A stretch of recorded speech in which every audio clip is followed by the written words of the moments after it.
دوستوں، اسرائیل کے اندر نیتن یاہو کے خلاف بہت سارے پروٹیسٹ ہو رہے ہیں۔ وہاں کے یعنی اسرائیل کے آدمیوں کا یہ کہنا ہے 1 سال سے زائد ہو گیا، ابھی تک حماس سے ہمارے بندکوں کو، ہمارے ہوسٹیجز کو اسرائیل کے پی ایم نیتن یاہو کی حکومت چھڑا نہیں سکی، آزاد نہیں کر سکے۔ اس طرح کی نیتن یاہو کی حکومت کے خلاف بہت سارے پروٹیسٹ ابھی بھی زیادہ سے زیادہ ہو رہے ہیں۔ یمن کے حوثی انصار اللہ کے ایک بڑے محمد البخیتی کا کہنا ہے امریکہ بھی ہم سے بات چیت کرنے کے لیے آگے آ رہا ہے، لیکن ہم امریکہ سے بات چیت نہیں کریں گے۔ جو اس وقت ہم غزہ کی ہمدردی میں اسرائیل کے خلاف جو کام کر رہے ہیں وہ کرتے رہیں گے۔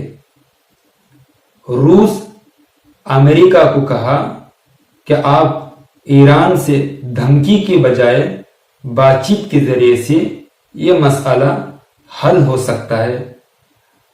امریکہ کے پی ایم ڈونلڈ ٹرمپ نے کہا ایران عنقریب ہم سے بات چیت کرنے کے لیے خود تیار ہو جائے گا۔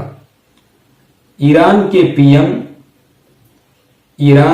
ایم نے کہا امریکہ بات چیت کرنے کے لیے ایک طرف کہہ رہا ہے اور ایک طرف دھمکی بھی دے رہا ہے۔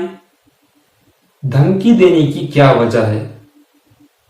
اور ایران کے کمانڈر کی چیف حسین سلامی نے کہا ہم ہر طرف سے جنگ تیار ہیں، جنگ کے لیے ہمیشہ ہر طرف سے تیار ہیں، لیکن ہم اپنی طرف سے جنگ کو شروع نہیں کریں گے۔